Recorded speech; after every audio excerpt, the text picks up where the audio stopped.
24 TV news. स्वागत है आपका हमारे खास बुलेटिन देवभूमि उत्तराखंड में। तो चलिए खबरों का आगाज करते हैं आज की बड़ी खबरों के साथ। बड़ी खबर पहले देहरादून से आ रही है। देहरादून में उत्तराखंड के मुख्यमंत्री पुष्कर सिंह धामी ने हरेला उत्सव के मौके पर रुद्राक्ष का पौधा लगाकर लोगों को पर्यावरण संरक्षण का संदेश दिया है। हरेला उत्तराखंड की लोक संस्कृति से जुड़ा प्रमुख पर्व है, जिसे हर साल बड़े ही उत्साह के साथ मनाया जाता है। मुख्यमंत्री ने इस पौधे को इस मौके पर प्रदेशवासियों से अपील की है कि वो ज्यादा से ज्यादा पौधे लगाएं और उनके संरक्षण की जिम्मेदारी भी निभाएं। उन्होंने कहा है कि हरेला सिर्फ पौधे लगाने का पर्व नहीं है, बल्कि ये प्राकृतिक से जुड़ने का और उसे सहेजने का संदेश भी देता है। सीएम धामी ने कहा है कि हर घर में कम से कम एक पौधा जरूर लगाया जाए, ताकि आने वाली पीढ़ियों का स्वच्छ और हरा भरा पर्यावरण भी मिल सके। उन्होंने सभी विभागों, स्कूलों और सामाजिक संगठनों से भी इस अभियान में बढ़ चढ़कर भाग लेने को कहा है। मुख्यमंत्री ने हरेला पर्व को उत्तराखंड की सांस्कृतिक पहचान बताते हुए इसे जन जन का पर्व बनाने का संकल्प दोहराया है।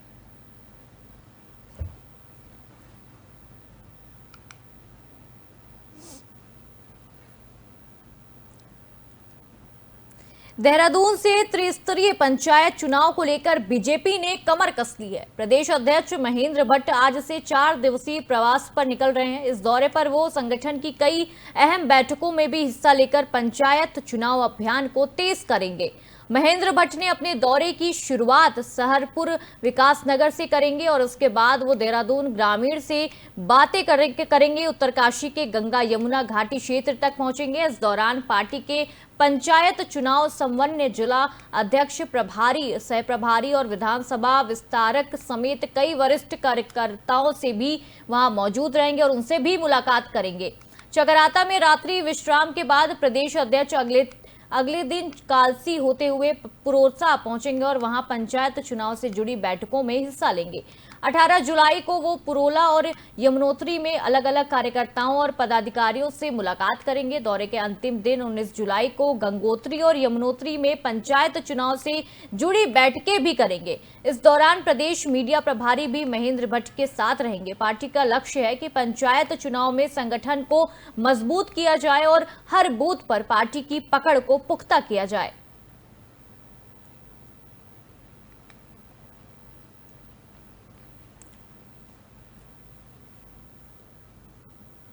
उत्तराखंड में साधु संतों के भेष में घूम रहे फर्जी बाबाओं पर शिकंजा कसने के लिए ऑपरेशन कालीनेमी शुरू किया गया है।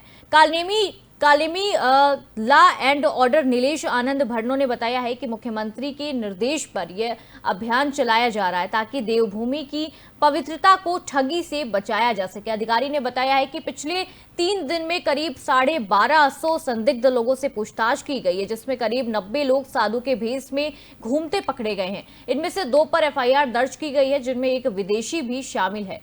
फॉरेंसिक एक्ट में फंसा है और हरिद्वार में ये लोग नाम और भेष बदलकर घूम रहे हैं, वेश बदलकर इसमें घूम रहे हैं और लोगों को गुमराह भी कर रहे हैं। पुलिस ने ऐसे पाखंडी बाबाओं पर बीएनएस और दूसरी धाराओं में केस दर्ज कर कार्रवाई शुरू कर दी है।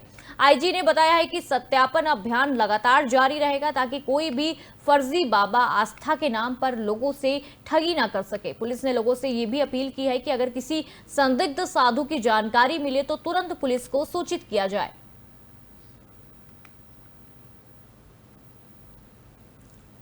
माननीय मुख्यमंत्री जी पुष्कर सिंह धामी जी द्वारा जो है ये सभी वरिष्ठ पुलिस अधीक्षकों को निर्देश दिए गए कि ऐसे जो कावड़ियों के भेष में ऐसे साधु आते हैं जो नाम बदल कर रहते हैं, भेष बदल कर रहते हैं, लोगों को भ्रमित करते हैं, लोगों को जाल में फंसाते हैं, विभिन्न जो है वो झांसा देते हैं। तो ऐसे जो ऐसे लोग हैं उनको चिन्हित किया जाए, उनके ऊपर जो उचित वैधानिक कार्रवाई की जाए। तो इसमें पुलिस ने एक अभियान जो है उत्तराखंड पुलिस ने चालू किया हुआ है। तो पिछले 3 दिन में लगभग 1250 लोगों को हमने जो है सघन पूछताछ की है, जिसमें लगभग जो है वो 90 के करीब लोग जो है जो छदम भेष बनकर जो है पाए गए। माननीय मुख्यमंत्री जी पुष्कर सिंह धामी लगातार हम आपको दिखा रहे हैं कि देवभूमि में पाखंडी बाबाओं का जिस तरीके से वो अपना जाल बिछा रहे हैं, जिस तरीके से लोगों को गुमराह कर रहे हैं, आस्था के नाम पर लोगों से ठगी कर रहे हैं। साधु के भेष में 2 आरोपी पर एफआईआर दर्ज कर ली गई है। ये साधु बनकर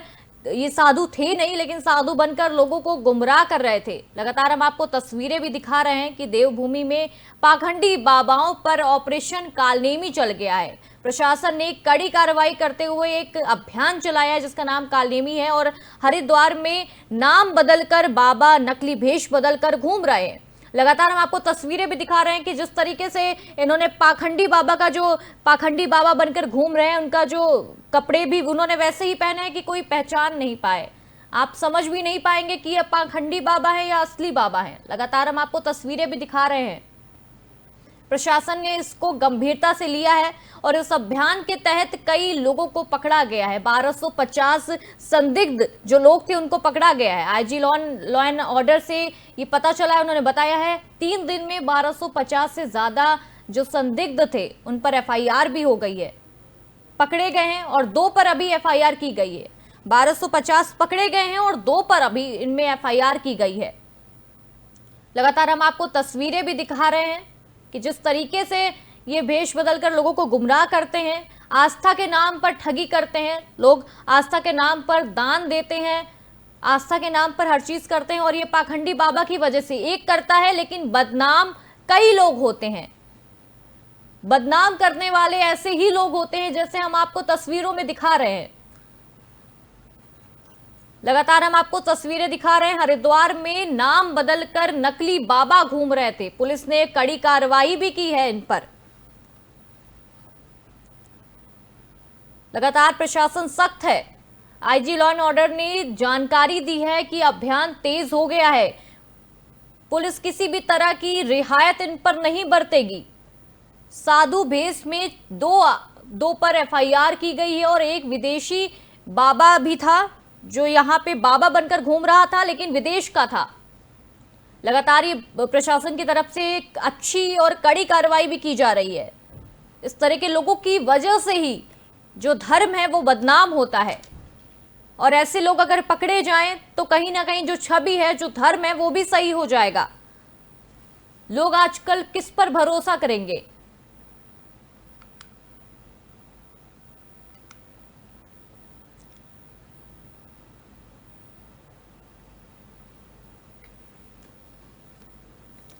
उत्तराखंड के स्कूलों में अब बच्चों को श्रीमद् भागवत गीता पढ़ाई जा रही है। मुख्यमंत्री पुष्कर सिंह धामी के निर्देश पर सरकारी और अशासकीय विद्यालयों में प्रार्थना सभा के दौरान बच्चों को गीता के श्लोक सुनाए जाएंगे, और साथ ही शिक्षकों को यह भी कहा गया है कि वो इन श्लोकों का अर्थ भी बच्चों को सरल भाषा में बतलाएं, ताकि बच्चों को समझ में भी आ सके। उनका वैज्ञानिक दृष्टिकोण भी बताया जाए। और माध्यमिक शिक्षा निदेशक डॉक्टर मुकुल कुमार सती ने सभी स्कूलों को इस संबंध में निर्देश जारी कर दिया है। उन्होंने कहा है कि गीता के सिद्धांत छात्राओं में नैतिकता, नेतृत्व कौशल, निर्णय क्षमता ये भी बढ़ाएंगे, और भावनात्मक संतुलन और जो वैज्ञानिक सोच है उसको भी विकसित करेंगे। डॉक्टर सती ने कहा है कि गीता सिर्फ धार्मिक ग्रंथ नहीं है, बल्कि इसमें मनोविज्ञान, व्यवहार ज्ञान और तर्क शास्त्र से जुड़े कई वैज्ञानिक आधार भी हैं, और इन आधारों को बेहतर नागरिक बनाने में या बच्चों को बेहतर नागरिक बनाने में मदद करेंगे। राष्ट्रीय शिक्षा नीति 2020 के तहत छात्रों को भारतीय ज्ञान परंपरा से जोड़ने के लिए पाठ्यक्रम तैयार किए जा रहे हैं। शिक्षा निदेशक ने कहा है कि श्रीमद् भागवत गीता बच्चों के व्यक्तित्व को विकास में एक बड़ा बदलाव लाएगी, बड़ा बदलाव साबित हो सकती है। इस वजह से ये कदम उठाया गया है।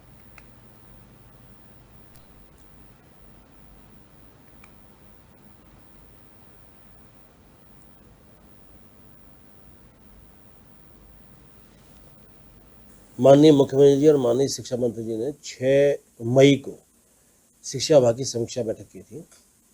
तो समीक्षा बैठक में बिंदु ये था कि हमको अपना एससीएफ का अनुमोदन लेना था, एससीईआरटी को। तो उन्हें अनुमोदन लिया तो सीएम सर ने एक निर्देश दिए कि आप जो है बच्चों में भारतीय ज्ञान परंपरा को लेकर बातचीत करिए, और गीता बच्चों को जो है कंठस्थ कराइए, उसकी मीनिंग समझाइए, और ये बताए कि वो किस तरह से कार्य संस्कृति को विकसित करता है, किस तरह से हमको सहजता करने के लिए कहता है, किस तरह से चेतना जाहिर करता है।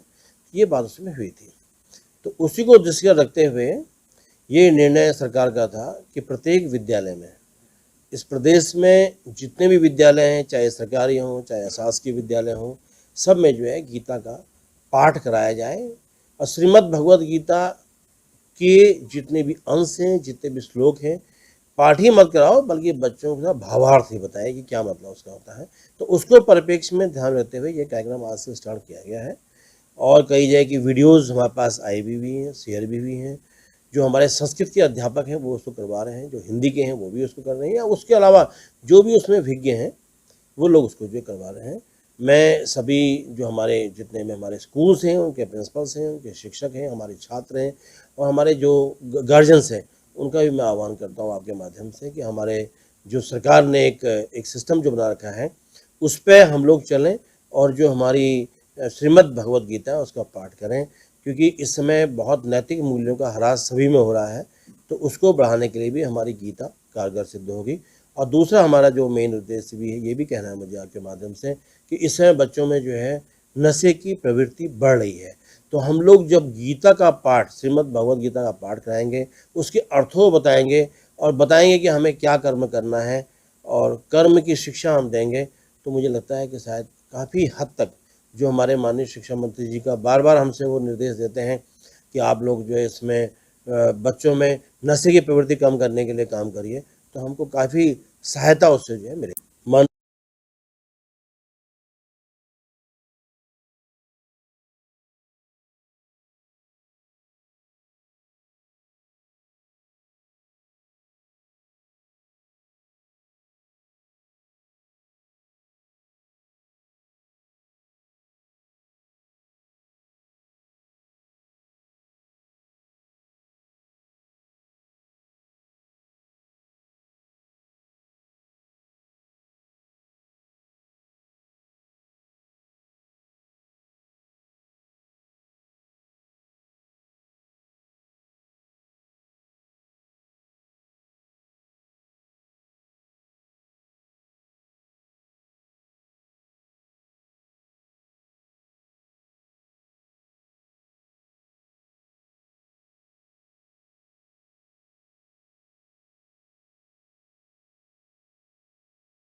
इस खबर में ज्यादा जानकारी के लिए हमारे साथ अजय पांडे, ब्यूरो चीफ उत्तराखंड से जुड़ गए हैं।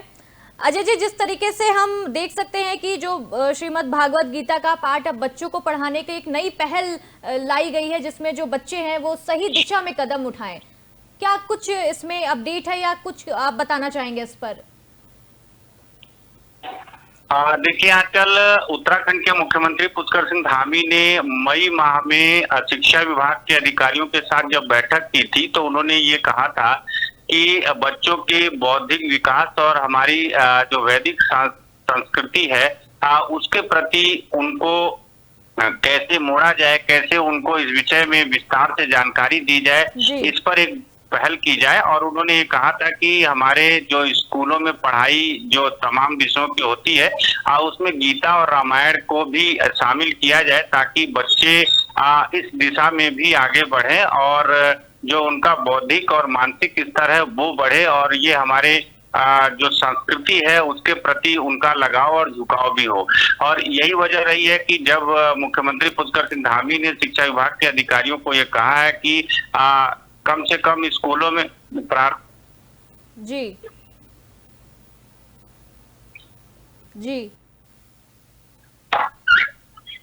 कि प्रार्थना सभा के दौरान बच्चों को भगवत गीता का पाठ पढ़ाया जाए, उसके श्लोक बताए जाए, उसके बारे में चर्चा की जाए और शिक्षक जो वर्ग है वो उनको इस बारे में विस्तार से बताएं, उसका अर्थ बताएं कि जो ये पाठ है, गीता का श्लोक है। जी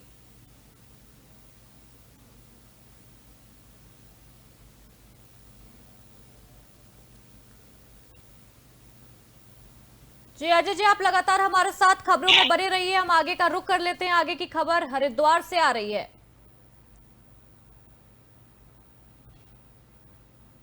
हरिद्वार से पवित्र गंगा जल लेकर कांवड़ यात्री अब अपने अपने गंतव्यों की ओर लौट गए हैं, अपने अपने घर की ओर लौट गए हैं। सावन के इस पवित्र महीने में हरिद्वार में आस्था का जो सैलाब उमड़ा है, वो शिव भक्त गंगा जल भरकर पैदल या वाहनों से अपने गांव शहर लौट रहे हैं और भोलेनाथ का जलाभिषेक करेंगे। हरिद्वार से लौटते कांवड़ियों के उत्साह और श्रद्धा का नजारा देखते ही बन रहा है। जगह जगह भक्तों के लिए भंडारे और विश्राम शिविर लगाए गए हैं, जहां उन्हें ठंडा पानी, भोजन और प्राथमिक चिकित्सा दी जा रही है।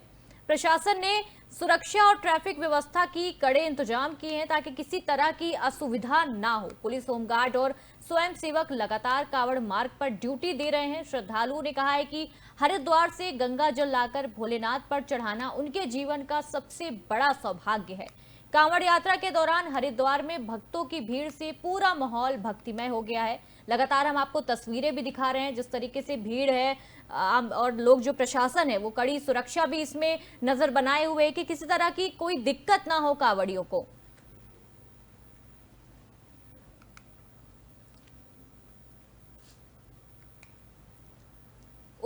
उत्तराखंड में मुख्यमंत्री पुष्कर सिंह धामी की पहल, अब स्कूलों में सुबह प्रार्थना के साथ साथ श्रीमद् भागवत गीता के श्लोक भी सिखाए जा रहे हैं। इस कदम की जमकर सराहना हो रही है और उत्तराखंड मदरसा बोर्ड के अध्यक्ष मुफ्ती शमून कासमी ने भी मुख्यमंत्री की पहल की तारीफ की है।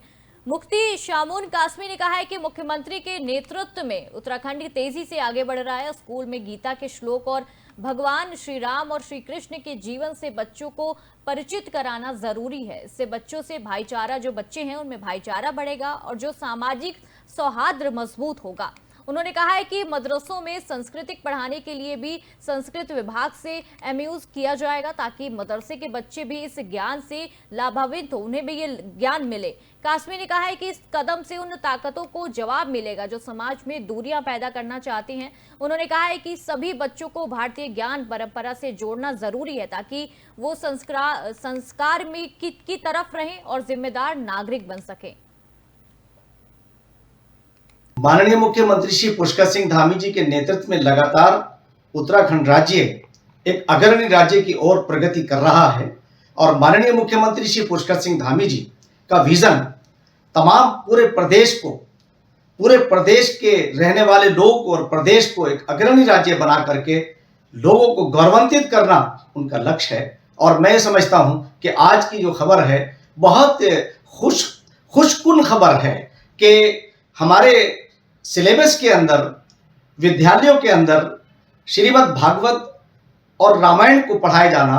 रामायण का मतलब यह कि पुरुषोत्तम मर्यादा श्री राम के जीवन से लोगों को परिचित कराना और श्रीमद् भागवत गीता का मकसद श्री कृष्ण भगवान को लोगों तक पहुंचाना। और मैं समझता हूं कि ये दोनों हमारे पूर्वज हैं और दोनों के बारे में जानना हमारे लिए, हर नागरिक, हर भारतीय के लिए अति आवश्यक है। मैं आज ये बात कहते हुए फख्र महसूस कर रहा हूं कि इन निर्णयों से लोगों के अंदर एक भाईचारा भी स्थापित होगा।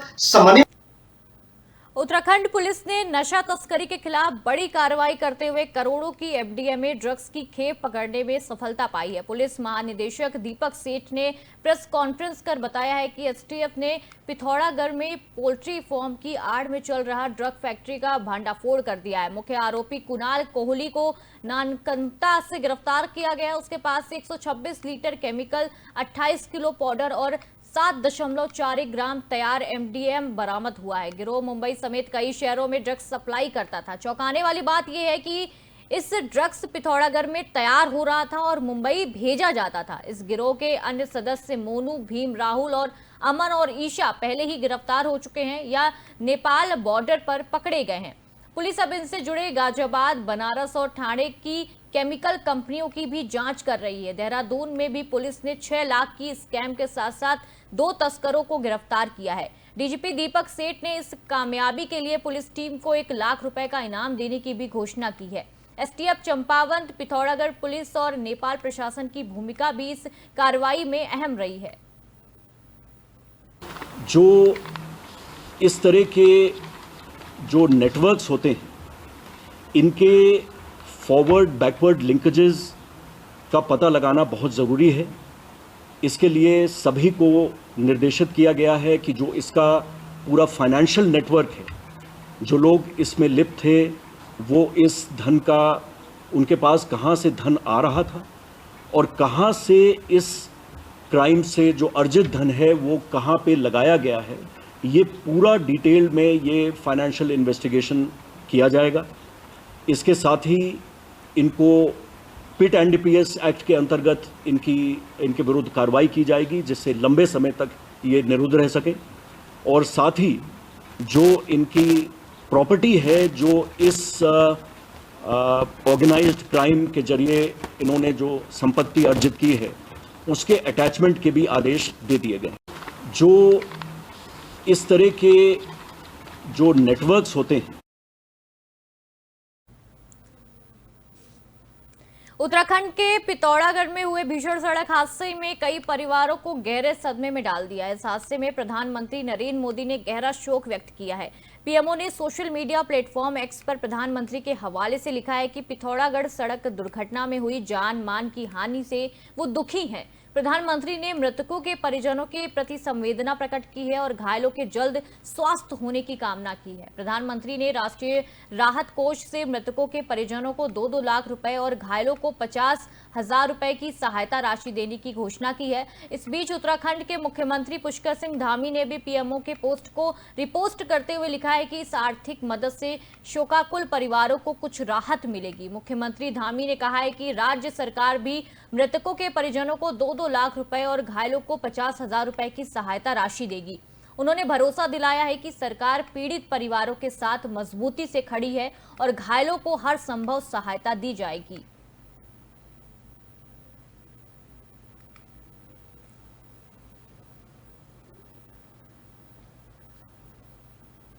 विकासनगर के सेलाकुई क्षेत्र में बड़ा हादसा टल गया है। कैचीवाला स्थित सारना नदी में 3 बच्चे बरसाती पानी के तेज बहाव में फंस गए थे। सूचना मिलते ही पुलिस, एसडीआरएफ और एनडीआरएफ की टीम मौके पर पहुंची और रेस्क्यू ऑपरेशन चलाया गया है। सभी तीनों बच्चों सूरत पोखरियावाल, 15 अर्जुन अधिकारी और सूरज पवार को सुरक्षित बाहर निकाला गया है। तीनों बच्चे सेलाकुई के ही रहने वाले बताए जा रहे हैं। तेज बहाव में बच्चों के फंसने से इलाके में हड़कंप मच गया था। पुलिस टीम ने थाना अध्यक्ष सेलाकुई पीडी भट्ट के नेतृत्व में और उप निरीक्षक Bharat Singh Negi, head constable Mahendra Singh, constable Suresh Kumar और सुधीर कुमार की मदद से पूरा रेस्क्यू ऑपरेशन सफलतापूर्ण तरीके से पूरा किया है। रेस्क्यू में फायर स्टेशन सेलाकुई की टीम और एनडीआरएफ के जवान भी मौजूद रहे। प्रशासन ने लोगों से अपील की है कि बरसात के मौसम में नदी नालों के आसपास सावधानी बरतें और बच्चों को अकेले न जाने दें।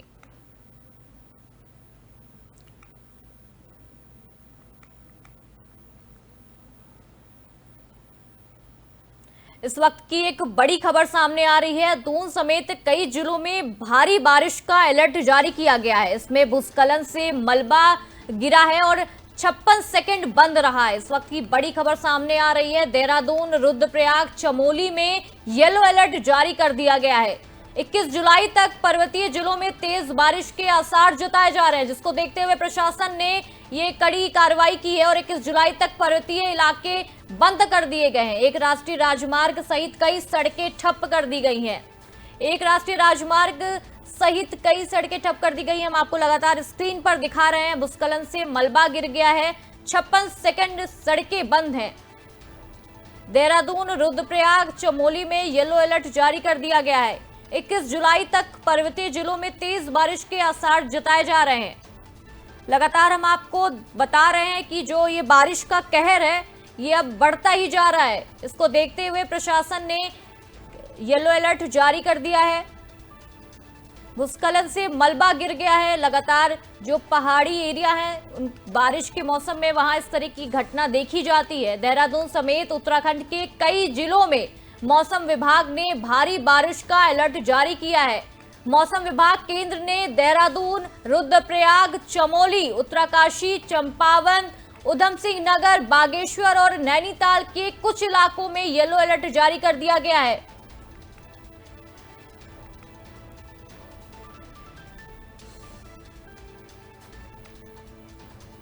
जिसको देखते हुए जो आम लोग हैं उन्हें भारी दिक्कतों का सामना करना पड़ रहा है। मौसम विभाग के मुताबिक 21 जुलाई तक पर्वतीय जिलों में तेज बारिश का जो सिलसिला है वो लगातार जारी रहने वाला है। प्रशासन ने लोगों को जरूरी सावधानी बरतने और पहाड़ों में अनावश्यक यात्रा करने की सलाह न जाने की सलाह दी है। राज्य सरकार ने संबंधित विभागों को अलर्ट मोड पर रहने को और बंद सड़कों को जल्द से जल्द खोलने के भी निर्देश जारी कर दिए। लगातार हम आपको इस वक्त की बड़ी खबर बता रहे हैं। मौसम विभाग की तरफ से येलो अलर्ट जारी कर दिया गया है।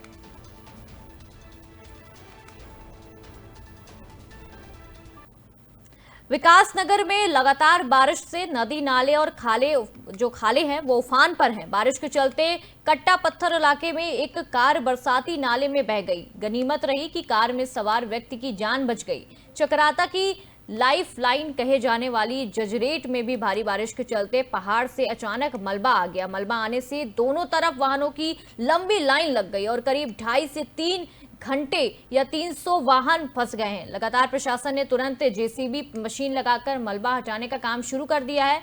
रास्ता खोलने की कोशिश की जा रही है और राहत की बात यह रही कि किसी तरह की जान माल की हानि नहीं हुई है। मौसम विभाग ने अभी और बारिश का भी अलर्ट जारी किया है और प्रशासन ने लोगों से अपील की है कि पहाड़ी जो इलाके हैं उनमें अनावश्यक यात्रा ना करें और वहां सावधानी बरतें। चक्राता मोटर मार्ग पर आवाजाही को कालसी और सही की तरफ से रोका जा रहा है क्योंकि जजरेट में किसी भी समय फिर से मलबा गिर सकता है। प्रशासन लगातार हालत पर नजर बनाए हुए है। लगातार हम आपको तस्वीरें भी दिखा रहे हैं।